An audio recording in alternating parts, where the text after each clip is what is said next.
ഒരു നാളങ്ങമ്പലനടയിൽ കർപ്പൂര ദീപാരാധന വന്നു കണ്ടു തൊഴുതു വണങ്ങാൻ അനുഗ്രഹിച്ചിടണമമ്മേ.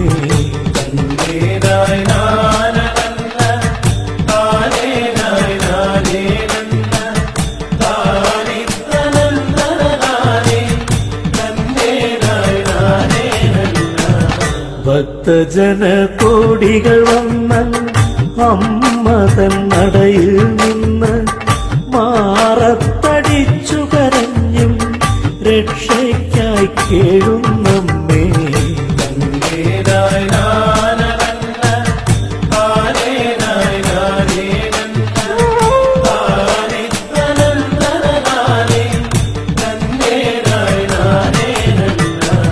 ചാന്താടും ദേഹത്തമ്മ ഭക്തരാർത്തു ഭജനകൾ പാടും അമ്മ തൻ നടയിൽ മുൻപായി ദീപങ്ങൾ കത്തിജ്വലിക്കും.